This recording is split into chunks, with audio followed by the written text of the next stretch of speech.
Oi pessoal, tudo bem? Estou aqui para falar de um assunto bastante importante chamado variação linguística e níveis de linguagem. Vamos começar com a noção de variação linguística. O que é variação? Mudança. O que é linguística? Linguagem. Será que nós, pensa em você ou pensa em mim, será que nós, no nosso dia a dia, nós falamos sempre igual, do mesmo jeito, quando estamos em casa ou diante de um chefe, ou numa entrevista de emprego, ou quando estamos numa festa? Será que a nossa forma de falar, tá? Nem estou pensando na escrita ainda, será que a nossa forma de falar é a mesma? Numa festa, em casa ou no ambiente de trabalho? Pensa bem, ou, sei lá, apresentando um trabalho na escola? Não é, né? Você sabe que não. Então, você, mesmo falando, vai fazer uma adaptação, uma adequação da sua linguagem à situação de contexto. Então, essa adequação da linguagem aos vários contextos chamamos de variação linguística. E nós, a pessoa, você, eu, qualquer um, mesmo que não tenha muita escolaridade, nós percebemos isso de maneira muito intuitiva. E nós já adaptamos. As situações de maior formalidade, automaticamente a gente adapta a linguagem, e nas situações de menor formalidade ou de informalidade, trabalhamos com um nível mais simples, chamamos de nível coloquial, tá? Ou linguagem coloquial. O que é linguagem coloquial? É essa linguagem mais distendida, mais relaxada, sem muitas preocupações com a gramática, você está mais preocupada em fazer a comunicação do que da maneira como você está comunicando, certo? Mas há outros momentos em que você precisa caprichar. Existe um cartão de visitas aí, não é só roupa, não é nada, é a linguagem também. Aí falamos num sentido mais formal, seja numa roupa, seja numa linguagem, tá? Então nós temos um nível de maior formalidade. Eu coloquei um exemplo muito simples. A palavra por favor, vocês encontram aqui no meio, é uma palavra que todo mundo entende, da nossa língua, é educado, usamos, né? Na fala, por favor, o senhor podia. É educado, professora? Já é educado, já é formal. Existe até um exagero em querer ser mais formal, mais erudito, usar por obséquio.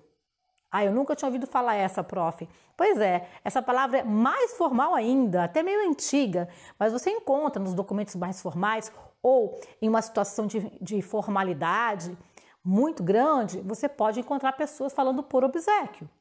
Tá, e na escrita, né, por favor, ou PFV, essa sigla informal quer dizer o quê? O mesmo por favor em cima. Se você está digitando ou escrevendo, qual desses três você usaria no seu dia a dia? Lá na comunicação da rede social, né, no aplicativo de mensagem. Olha, eu uso esse porque eu me cobro que eu sou professora, né? Mas eu tenho certeza que você usa muito essas abreviações. Algum problema naquele ambiente? Não, tudo bem. Desde que você saiba como usar, tá? O por favor nos outros ambientes formais. Quando você vai mandar um e-mail para alguém, quando você vai fazer um texto que vai ser cobrado por aquilo em que você está sendo avaliado, um texto dissertativo, argumentativo, um diálogo, enfim. Então, o nível de formalidade, você tem que se adequar a ele, tá? Então, quando você vai fazer uma prova como o Enseja, lá na prova de língua portuguesa, eles vão colocar textos dos mais variados tipos. Textos informais, textos formais, para você avaliar. Mas a sua redação tem de estar escrita em maneira formal. Vamos ver mais alguns exemplos e colocar aqui também no jogo a ideia de níveis de linguagem. Pode ser? Vamos lá. Então, pessoal, vamos falar agora do que vem a ser níveis de linguagem. É quase igual a variação linguística. É que a palavra nível já te coloca patamares, né? Níveis de linguagem. O nível formalzão para o nível mais coloquial, informal. Só que existe um espaço aí no meio, que é uma norma, mais ou menos um nível comum. Vamos ver isso aí organizadamente no esquema que eu montei? Dá uma olhada agora que vocês estão vendo. Os níveis de linguagem que você tem no seu dia a dia. Como eu disse, você no mesmo dia pode usar um super formal e outro não formal. Vocês estão vendo aí a norma culta, quando você tenta caprichar na sua escrita e na sua fala de maneira bem forte. Há situações em que você se obriga a usar uma linguagem mais culta. Eu dei comentário, eu repito, na sua redação do Enseja, você é obrigado a usar a norma culta, você está sendo cobrado em termos de nota por isso. Tá? Você também vai encontrar essa norma culta em documentos, tá? Na Constituição, em textos científicos, em textos jornalísticos. Na verdade, a maioria dos textos, tá, que nós usamos, textos oficiais, textos informativos e argumentativos, estão numa norma culta. Daí a importância de você ler e estar exposto a elas. E o Enseja vai cobrar também na prova objetiva de língua portuguesa, de linguagens, né, que você utilize, que você saiba interpretar isso aí. Mas existe um nível, que é um nível chamado de nível comum, né? No inglês chama-se de standard, e no português é o nível comum, que é uma linguagem meio termo, que não é nem tão formal assim, nem tão simplificada, né, e informal. É um meio termo bacana. Muitas revistas, artigos já jornalísticos gostam desse registro menos formal, também não muito coloquial, usam o agente, a palavra em vez de nós, tá? Pode acontecer esse nível meio termo. Esse nível meio termo aparece em crônica, em alguns textos jornalísticos. É a linguagem que a gente tenta travar, às vezes até numa escola com o professor. Não muito formal, mas também não tão informal assim, né? Não é aquele meio termo. Mas existem situações em que é super legal também você usar gíria, fazer brincadeira até com erros de português, abreviações que não são oficiais, né? Então, aí nós temos uma série de situações. Por exemplo, a literatura usa muito na fala de um personagem.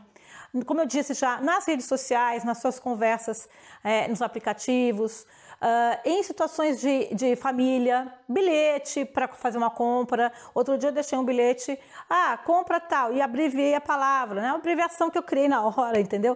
Então, há um lugar, sim, não vamos ter preconceito. Aliás, essa é uma outra aula de preconceito linguístico. Aliás, eu até recomendo vocês assistirem. Não vamos ter preconceito. A questão é, você tem que estar preparado para tanto falar de maneira informal quanto de maneira formal. Então, vocês estão vendo os níveis de linguagem que são muito importantes, tá? Para terminar, eu queria colocar uma outra situação para vocês. Existe também um nível de linguagem que trabalha não aqui com formalidade ou informalidade, mas que trabalha também com regionalismos.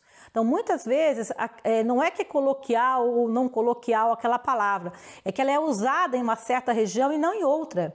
Aí nós temos os regionalismos. Então, vocês estão vendo aqui o mapinha que eu peguei na internet, olha que legal.